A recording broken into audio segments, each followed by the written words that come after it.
You're sexist, you're misogynist, and you're boring and smug as okay, Bill Maher? Suck it. Bill Maher on his show Real Time with Bill Maher went on a bit of a rant about how he doesn't see why people can't understand that things are going great in the country and that people are just too spoiled and they don't appreciate how great we have it here in the United States. Anna Kasparian of the Young Turks was not having any of it. She was not happy with Bill Maher, and let's check out a bit of what she had to say. Millionaire Bill Maher is annoyed that Americans are complaining about the economic instability that they're experiencing in their lives. It could be jobs that aren't paying them high enough wages to make ends meet. It could be the fact that inflation is still a problem, especially when they're buying groceries. But Maher thinks that Americans are actually just ungrateful and that the problem is that we can't see how good we have it. So let's get into the details. Maher asked the following on last Friday's installment of Real Time with Bill Maher. Why are Biden's approval ratings so low when things are generally pretty good? Maher said that while the country does have its problems, he conceded to that. He also pointed to wages that have been rising. I mean, not enough to keep up with inflation, but let's put that aside. Low unemployment, which doesn't take into account the quality of jobs, whether they pay Americans enough to make ends meet, or doesn't even take into account the number of people who aren't looking for jobs because they've given up. And then of course, he talks about the roaring stock market, which most Americans actually do not benefit from. It's actually a small percentage of high earners who get to take advantage of a well-performing stock market. But I'll give him that because people are invested, their 401ks, their retirements, invested in the stock market. So if it's performing well, that is good news. Maher then went on to list off a bunch of other things that we should be grateful for. Cheap TVs, next day shipping, stuffed crust pizza, which I personally find disgusting, legal weed, which I do not find disgusting and I do appreciate, although the taxes for the legal weed in California too high, let's get it lower. GPS and porn on your phone, which I don't really have much interest in. So she goes over a lot of things here that Bill Maher said, and I'd like to address a few of these. When they talk about job numbers, she brings up a great point about, what are the quality of those jobs. Every administration does this. It doesn't matter if it's Democrat or Republican, Donald Trump or Joe Biden. They release the monthly job statistics and they say, 100,000 new jobs were created. They never tell you in those, you can go out and find the information and dig deep into it if you want. But the administration say this, and on TV news, they always leave out what the salary of those jobs are. Are they permanent jobs? Do they provide benefits? They never give you that information. So 100,000 new jobs or whatever being created, if they're low wage jobs and they're short term and they don't have insurance, then that's not really something to brag that much about.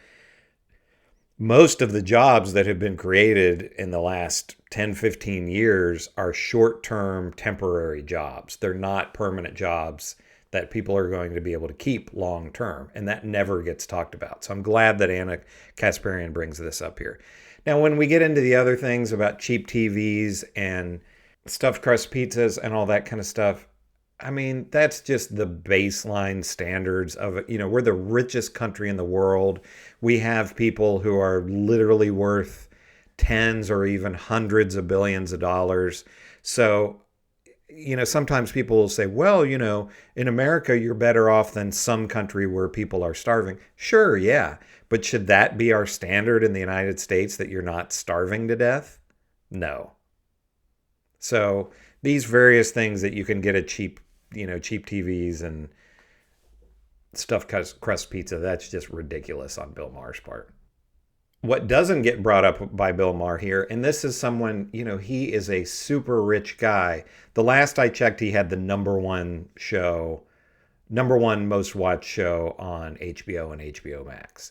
He just got a new contract for a couple more years. So he's worth millions and millions of dollars. So the things that average Americans are concerned about, 40% of the country a $500 or $1,000 unexpected expense, the refrigerator quits working or their engine blows up in their car and they have to have emergency repairs on it, they don't have the money to come up with that. That's something that Bill Maher never thinks about. Bill Maher never has to think about, even with insurance that so many people deal with, if you get sick, how are you going to pay the medical bills? If you get some kind of major illness or even a minor illness, just basic testing can cost $1,000 or more, even with insurance. So somebody like Bill Maher never has to deal with that. Every year, you just feel like you're being crushed, right? Like the pressure is real, Cenk. The economic pressure is real. Oh, you're gonna talk about rising wages? Okay, that's fair, that's true. There was a tight labor market where for the first time in a long, long time, workers had a little bit of leverage to get higher wages. At the same time, we see what's happening with inflation. And as much as the Biden administration wants to convince us that inflation isn't a problem anymore, inflation slowed down. Sure, but the benchmark prices for things that we need to survive, like groceries, remain high and continue to go up. It's just that the prices aren't going up as rapidly as they did previously. And she's exactly right about this. Yeah, people's wages went up in some situations. I'm sure there are some people that have never completely recovered from the pandemic, though. They lost their job, maybe didn't get as good a job after that. But it is true, you go in the grocery store and just a bag of chips or a box of cereal is $6 or $7 or $8. It's insane. But I don't want to hear anyone tell me you should be happy and you should, in Bill Maher's words, cheer the fuck up because we have big screen TVs and stuffed crust pizza. Okay, no, I want peace of mind, okay, for the first time in my life. Not having to worry about, the possibility of getting laid off, by the way, when as a woman in your 50s. Like, I think about that all the time. What happens as a woman in your 50s in a country that has serious problems with age discrimination? Okay, people are always concerned about their economic and financial health and stability. And someone like Bill Maher is unable to comprehend it because he doesn't know what that's like. Yeah. You get what I'm saying? So to tell people to cheer the F up when they don't have a black car service picking them up to take them to work every day. They don't have the luxurious lifestyle that Bill Maher gets to take advantage of. Most Americans have to grind every single day just to make ends meet. And even if they work really, really hard, there's absolutely no guarantee that they'll have the financial stability they need to own a home, to have a family, to even get married, which is why you're seeing people get married or have kids later and later in life. The economic instability is a huge part of that. But he says, let's go to graphic 4, stop acting like life in America in 2024 is unbearable. Biden's ratings are in the toilet, not because he's doing such a bad job, but because a lot of Americans like to live with their head in the toilet. I don't think most people are saying life is unbearable. But the thing is, even for people that things are going pretty well for them, even people with good jobs and a nice house and all of that, you get sick, you get cancer, or you're in a car accident or something and you can't work anymore, and that all can be totally wiped out, even for people who have health insurance. And that's where it's such a precarious thing where so many people are just hanging on, even people with good jobs, because there is such insecurity and uncertainty. And Bill Maher he's gotten to a point in his life where he never has to think of that.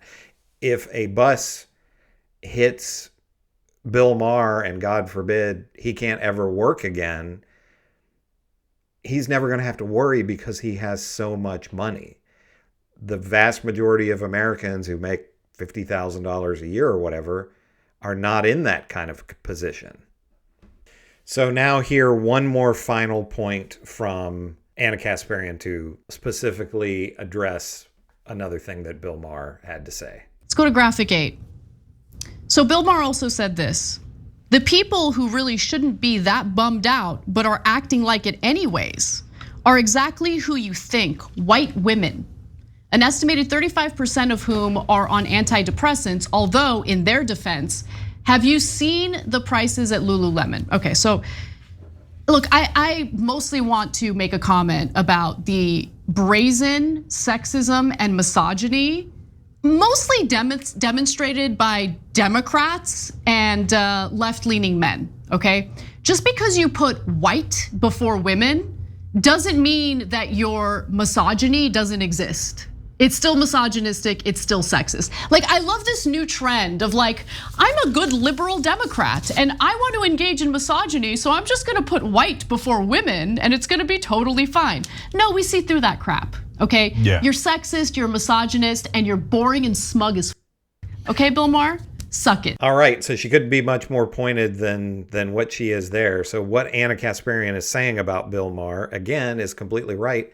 White women have problems too. It's not like all white women are just in this privileged position that everybody that Bill Maher knows is in, and they never have any problems. Again, even people with high salaries, not as high as Bill Maher, but people that are making $100,000 a year, a couple of $100,000 a year, if something catastrophic happens to them and they can't work anymore, they are in big, big trouble. But as Anna Kasparian has pointed out here, Bill Maher and people like Bill Maher are out of touch with what the reality is for average Americans. That doesn't mean that he's completely wrong, that there aren't lots of good things about living in this country. And maybe people should stop and smell the roses at times. And for, maybe most people, even everything isn't a pit of despair at all times, but that doesn't mean that there aren't real financial problems that people have to worry about that.